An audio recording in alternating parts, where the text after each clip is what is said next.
नमस्कार मित्रांनो, आपण पाहू शकता हा आपला शेवग्याचा 32 गुंठ्याचा प्लॉट आहे आणि याला फर्स्ट कटिंग नंतर जवळपास 2 महिने आणि 4 ते 5 दिवस पूर्ण झालेले आहेत. आणि या 2 महिन्यांच्या नंतरची जर आपण वाढ पाहिली तर अगदी चांगल्या प्रकारे वाढ झाली आहे. तुम्हाला थोडासा दुरून दाखवतो प्लॉट. अशा प्रकारे वाढ झालेली आहे. एवढी उंची आलेली आहे. हे पहा, एवढी उंची आलेली आहे आणि 4x1 आहे. तर तुम्हाला जसं मागच्या व्हिडिओमध्ये सांगितलं की ही पानं आता एकात एक घुसलेली आहेत, पूर्ण पॅक झालेलं आहे. हे आपलं पाहताच लक्षात येईल. आज जागा नाही कसली. आणि दुसरी गोष्ट अशी, आपण जर या पानांवरती पाणी पाहिलं तर असंही बबलच्या स्वरूपात पाणी याच्यावरती साचतं आहे. आता त्याचं कारण असं आहे, शेवग्याची नैसर्गिक रचना अशी आहे की याच्यावरती वॅक्स म्हणजे मेणासारखा थर असतो पानांवरती. पूर्ण झाडावरती मेणासारखा थर असतो. त्याच्यामुळे तुम्हाला असं पानावरती इव्हनपणे म्हणजे सगळीकडे पसरलेलं पाणी तुम्हाला दिसणार नाही. पाऊस हो किंवा तुम्ही फवारणी करा, ते असं इव्हन पसरलेलं दिसणार नाही. हे असं बबलच्या स्वरूपात पाणी सर्व पानावरती दिसतं. आणि तुम्ही जर ह्याला थोडंसं झटकलं, म्हणजे अशी मंद अशी हवा आली, झुळूक आली आणि झटकलं गेलं समजा. आता तुम्हाला झटकून दाखवतो कशा प्रकारे हे बबल्स खाली पडतात. हे पहा, हे सगळं पाणी गेलं. तुम्ही आता जर फांदी पाहिली तर तुमच्या लक्षात पण येणार नाही की आता पाऊस चालू आहे किंवा आता काही वेळापूर्वी याच्यावरती पाणी पडलं होतं. पूर्ण क्लीन झालं, वाळल्यासारखं. म्हणजे उन्हाळ्यात पानं जशी असतात तशा प्रकारचं पान झालेलं आहे. कुठंही टिपका बघायला भेटत नाही. जो आहे जिथं धरलेला आहे, वॅक्सचं प्रमाण कदाचित जास्त असेल म्हणून ते धरून राहिलं आहे. पण ते झटकले की निघून जातात. हे असं झटकलं तर पानावरती कुठेच पाणी दिसणार नाही. बाकी झाडावरती पाहिलं तुम्हाला सगळीकडे पाणी दिसेल. म्हणजे याच्यावरती पाऊस पडून गेला आणि एकदा हवा खेळली ह्याच्यामध्ये रानामध्ये की याच्यावरती पाणी राहत नाही, पूर्ण पाणी पडून जातं. देठालाही राहत नाही, पानावरती राहत नाही. म्हणजे मला सांगण्याचा उद्देश हा आहे की जर तुम्ही फवारणी करत असाल कुठली, जे कोणी समजा उत्पादन पानांपासून पाला बनवणं हा उद्देश असेल किंवा शेंगा काढणं असेल, तर एक गोष्ट लक्षात घेण्यासारखी आहे की याच्या पानांवरती पाणी राहत नाही. म्हणजे तुम्ही फवारणी केली तरी त्याच्यावरती पाणी राहणार नाही. हे अशा प्रकारे हे पाहता, इथं तुम्हाला हे असं पाणी अडकलेलं दिसतंय. आणि वारं आलं, तुम्ही फवारणी केली, वारं आलं की हे पाणी गळून जाणार. पाणी गळून जाणार म्हणजे तुम्ही औषधं फवारली आहेत ती औषधंही गळून जाणार आहेत. त्याच्यामुळे याला स्टिकर वापरणं अगदी महत्त्वाचं आहे. कुठलीही फवारणी घेत असाल तर त्या फवारणीत स्टिकर वापरणं महत्त्वाचं आहे, जेणेकरून ते जे औषध फवारलं आहे ते त्याच्यावरती चिटकून राहील, ते त्याच्यामध्ये मुरेपर्यंत. ॲटलिस्ट तासभर तरी पाऊस झाला नाही पाहिजे फवारणी केल्याच्या नंतर, म्हणजे तोपर्यंत ते वाळून जातं पाणी त्याच्यामध्ये आणि तुम्ही जी फवारणी केली ती कामास येते. नाहीतर अशी फवारणी केली विदाऊट स्टिकर तर ते पाणी तुमच्या पाठीमागे हवा आली की तुम्ही फवारणी करणार आणि तुमच्या पाठीमागे ते गळून जाणार. आता तुम्हाला मी यांची वाढ दाखवतो. म्हणजे बुंदे जर पाहिले तुम्ही झाडांचे तर केवढे झालेत 2 महिन्यात शेवटी. या अशा प्रकारची बुंदे झालेले आहेत. आता इथं 2च फुटवे आहेत चांगल्या पद्धतीचे. तुम्ही जर पाहिलं तर याची वाढ भरपूर मोठी आहे या फुटव्यांची. तुम्हाला इथं अंगठा लावून दाखवतो आहे म्हणजे लक्षात येईल. अंगठ्याला जर अंगठ्याशी जर तुलना केली तर ते किती मोठं झालं आहे. हे दोन्ही पण भरपूर मोठे झालेले आहेत. आणि दुसरी एक महत्त्वाची गोष्ट अशी आहे, जर तुम्ही खालची ही पानं पाहिली जी सुरुवातीला आलेली, तर ती पिवळी पडायला चालू झालेली आहे आणि त्याची पानगळ चालू झालेली आहे. आता इथं खाली पानं पडलेली आहेत. आणि वरती जरी तुम्ही पाहिलं, वरती म्हणजे आता शेंड्याच्या जवळ जरी पाहिलं, असं तुम्ही शेंड्याच्या जवळ जरी पाहिलं तर इथं पिवळ्या रंगाचे म्हणता यायचं नाही, पण पोपटी रंग असतो वरचा शेंड्यात.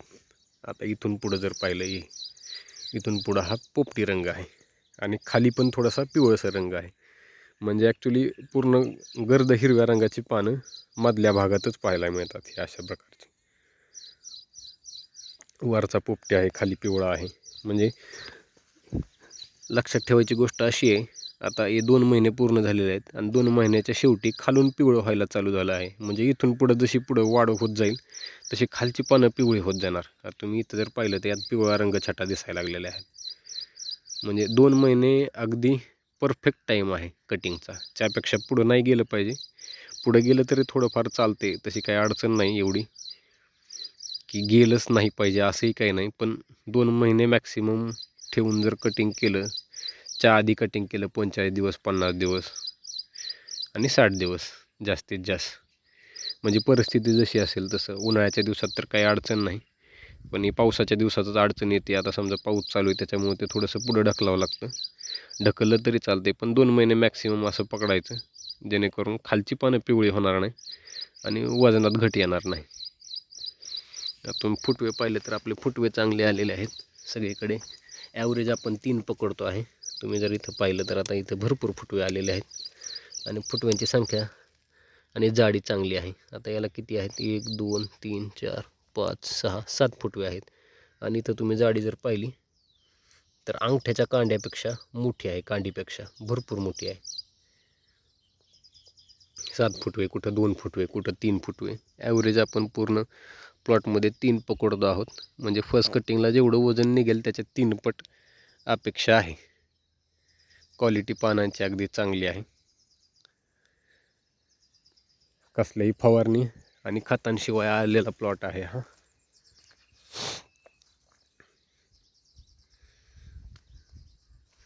तर हे झाड जर तुम्ही पाहिलं तर या झाडाला म्हणजे सुरुवातीपासून प्रॉब्लेम आहे. याची पानं गुंडाळत आहेत.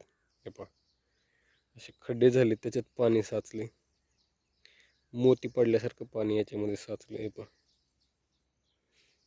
यातनं पाणी उतरायला जरा चान्स नाही. चांगली हवा आली पाहिजे तेव्हाच यातनं पाणी उतरणार, कारण ही उथळ नाहीत पानं, याचे असे खड्डे झालेले आहेत पानाला. या झाडाची वाढ होणार नाही. या बियाण्याचा प्रॉब्लेम, म्हणजे आता एवढं तेवढं प्रॉब्लेम चालतोच, म्हणजे पकडायचाच. सर्व बियाणं चांगलं येईल असं नाही, कुठेतरी 2-4 येतात खराब. अशा प्रकारची वाढ आहे. पानं अगदी चांगली आहेत, पण अडचण आता फक्त पावसामुळे कटिंगची आहे. हे इथं तुम्हाला पानं पडलेली दिसेल. इथं थोडीशी आपण बाहेरच्या बाजूला तणनाशक फवारणी केलेली, त्याच्यामुळे याच्यावरती जी थोडीशी धूळ गेली फवारणी करताना, त्याच्यामुळे याची पानं गळ झालेली आहे. बाकी दुसरी काही अडचण नाही. पानाचा रंग पाहिला तर गर्द हिरवा रंग आहे सगळीकडेच. अगदी चांगल्या प्रकारे पानं आलेली आहेत. पावसाच्या दिवसात वाळवण ही एकच मोठी अडचण आहे सगळ्यात. बाकी कटिंग करणं काही लय अवघड गोष्ट नाही, पण कटिंग केल्याच्यानंतर वाळवायचं व्यवस्थापन करणं थोडंसं अवघड जाते. याच्यासाठी त्याची क्वालिटी जी पाहिजे आपल्याला, जी मेंटेन करायची, ती क्वालिटी मेंटेन करता येत नाही, कारण ऊन न भेटल्यामुळे वाळत नाही पाला वेळेत. वरून कटिंग केल्याच्यानंतर त्यात उष्णता त्यातनं भरपूर बाहेर पडते.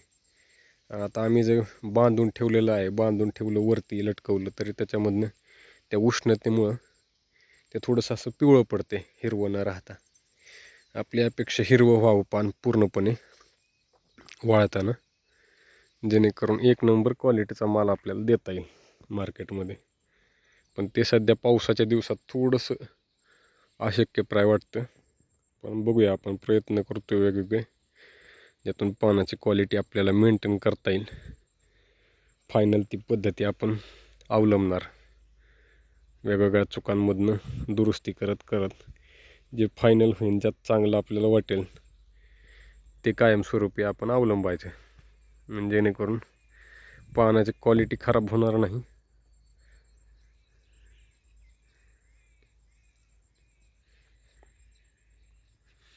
अगदी छान अशा प्रकारे पानांची वाढ झालेली आहे. फक्त आता जागेची अडचण आहे. इथं पण 4x1 असल्यामुळे, तुम्हाला सांगितलं आधी, 4x1 असल्यामुळं याच्यामध्ये आतमध्ये जागा नाही. आता यातून आत जायचं म्हणलं तर पाणी धक्का लागला की पाणी पूर्ण अंगावर पडते. हे पहा, आता खालची पानं तुम्हाला दाखवतो. आता याचे 2 महिने पूर्ण झालेले आहेत. मी आधी जे बोललो त्याचं कारण हे की 2 महिन्यांच्या पुढं कटिंग नाही गेलं पाहिजे, त्याचं हे महत्त्वाचं कारण आहे. आपण पाहू शकता आता खालून हे पिवळं व्हायला चालू झालं आहे. जसजसे दिवस वाढत जात आहेत ते खालच्या फांद्या पिवळ्या होत आहेत. पूर्ण झाड पिवळं होत नाही. ज्याचं आयुष्य वाढलं आहे म्हणण्यापेक्षा वय ज्याचं वाढलं आहे, म्हणजे आता खालच्या पानांचं वय जे सुरुवातीला फुटवे फुटले, आता त्यांना जवळपास 8 ते 10 दिवसानंतर जरी फुटवे फुटले असले तरी आता 2 महिने 4 ते 5 दिवस झाले आहेत. म्हणजे जवळपास 55 दिवसाची वाढ आहे म्हणायचं. 55 ते 50 दिवसाची वाढ आहे खालच्या पानांची. आणि 55 दिवसाच्या पुढे ते पिवळं व्हायला चालू होते. आता इथंपर्यंत आलं आहे. आता याच्यानंतरचा हा जो हिरवा पोर्शन आहे, आणखी एक 4-5 दिवसानंतर ही फांदी पिवळी होईल. वरती वाढ होते पण खालच्या फांद्या पिवळ्या व्हायला चालू होतात. त्याच्यामुळे 55 दिवस ते 60 दिवस मॅक्सिमम च्या आत कटिंग केलं पाहिजे. 60 दिवसाच्या आत, म्हणजे खालून पिवळं व्हायला सुरुवात व्हायच्या अगोदरच. आता आपले 4 ते 5 दिवस वरती झालेले आहेत. 2 महिने होऊन 4-5 दिवस पूर्ण झालेले आहेत. पण हे पावसामुळे आपण सध्या कटिंग थांबवलेलं आहे. नाहीतर ही खालची जी पिवळी झालेली पानं दिसतात तुम्हाला, ही झाली नसते. हे अशा प्रकारे गळून पडत आहेत पानं. मग वरती पूर्ण हिरवगार आहे.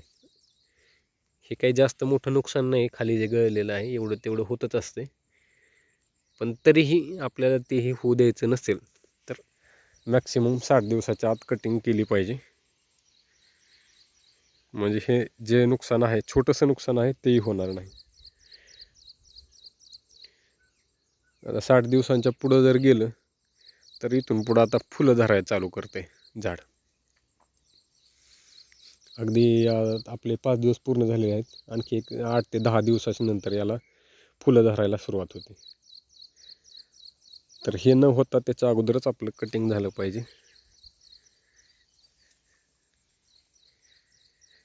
तेव्हा कुठे सर्व योग्यरित्या चाललं आहे असं म्हणता येईल. बाकी प्लॉट म्हटलं तर प्लॉट अगदी छान आहे. फक्त अंतराची अडचण आहे आमची या प्लॉटमध्ये. 4x1 आहे. 2 झाडामधलं अंतर 1 फूट ठीक आहे. तेही वाढवू शकतो 1.5 फूट 2 फूट. पण 2 सरीमधलं अंतर 4 फूट न ठेवता ते 5 फुटापेक्षा जास्त 6 फुटापर्यंत ठेवलं तर अतिशय योग्य राहील असं आम्हाला वाटतं. तुमचं काय म्हणणं आहे नक्की कमेंटमध्ये कळवा. म्हणजे आता हे जर पीक पाहायचं म्हटलं तर जास्त कालावधीचं पीक आहे. वर्ष किंवा 2 वर्षाचं नाही, 10 वर्षापेक्षा जास्त कालावधीपर्यंत ही झाडं आपण ठेवू शकतो. आणि एवढा दिवसाचा पुढचा विचार करायचं म्हटलं तर अंतर किती असावं, किती अंतर योग्य ठरेल. जास्तही नको, जेणेकरून झाडांची लागण कमी होईल, मग उत्पादन कमी निघेल. योग्य अंतर काय असावं, आमच्या वैयक्तिक म्हणण्यानुसार 5 फुटापेक्षा जास्त 6 फुटापर्यंत अंतर असावं जास्तीत जास्त. 5 फुटापेक्षा कमी नसावं. आता तुम्ही तुमचं म्हणणं नक्की मांडा कमेंटमध्ये. आपलं सर्वांचं स्वागत आहे.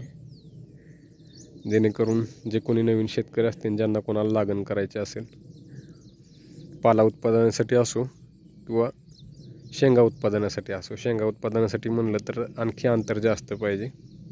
2 सरीमधलाही अंतर जास्त पाहिजे. 2 झाडामधले अंतर भरपूर जास्त पाहिजे. आता हे यात मुख्य उद्देश पाला उत्पादन आहे, त्याच्यामुळं रान जितकं भरेल तेवढं चांगलं. पण शेंगा उत्पादनासाठी त्या झाडाला मोकळी हवा खेळती पाहिजे. त्याला पसरायला जागा चांगली भेटली पाहिजे. कटिंग केल्याच्यानंतर जास्तीत जास्त फुटवे फुटून ते पूर्ण गोलाकार असं झाड भरलं पाहिजे, जेणेकरून शेंगा जास्त लागतात.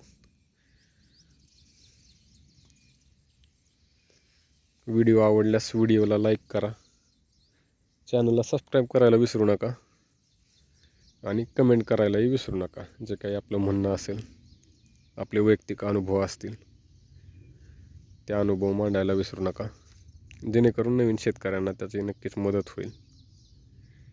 एक अनुभव घेण्यासाठी वेळ खर्च करावा लागतो. वेळ खर्च होतो, पैसा खर्च होतो, भरपूर गोष्टी होतात. पण तुम्ही तुमचा अनुभव जर इतरांशी शेअर केला तर त्या गोष्टीवरती मात करून शेतकरी नक्की पुढे जाऊ शकतो. वेळ वाया जात नाही, पैसा वाया जात नाही. त्याच्यामुळं आपला अनुभव नक्की कमेंटमध्ये शेअर करा. जमल्यास व्हिडिओ करून तुम्हीही टाकू शकता, काही अडचण नाही. आजकाल शेतकरी थोडेसे हायटेक झालेले आहेत. प्रत्येकजण व्हिडिओ बघतो, यूट्यूबला बघतोय, इंस्टाग्रामला बघतोय, आणि त्या माध्यमातून जी पुढे जाऊन फसवणूक होणार होती. फसवणूक म्हणण्यापेक्षा आपण त्या क्षेत्रात नवीन असेल तर त्या गोष्टीबद्दल अनुभव नसतो, आणि तो अनुभव प्रत्येकानं तेवढा वेळ वाया घालून, पैसा वाया घालून अनुभव घ्यावा असं काही गरजेचं नाही. आपल्याकडे आता संसाधनं आहेत वेगवेगळी.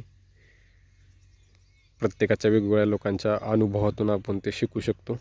आपला वैयक्तिक वेळ वाया न घालता कोणतरी चुकलं आहे आणि त्याचा अनुभव त्यांनी मांडला आहे, त्या अनुभवातून आपण शिकून त्या गोष्टीवरती ओव्हरकम करू शकतो. त्याच्यामुळे प्रत्येकानं आपलं म्हणणं कमेंटमध्ये मांडलं तर चांगलीच गोष्ट आहे. वरून व्हिडिओ जर बनवून टाकला तर आणखी उत्तम.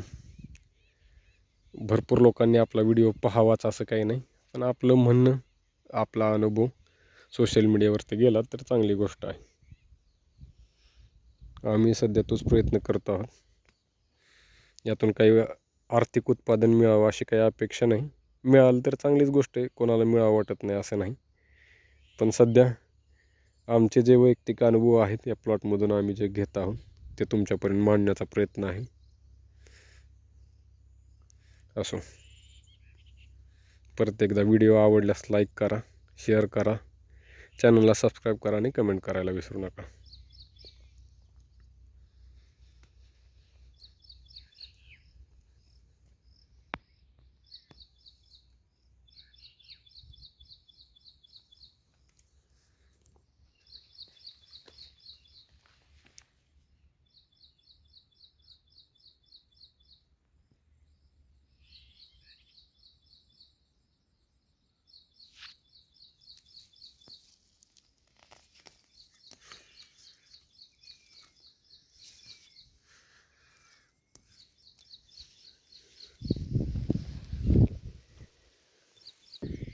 आपण पाहू शकता एकंदरीत अशा प्रकारे प्लॉट गच्च भरलेला आहे.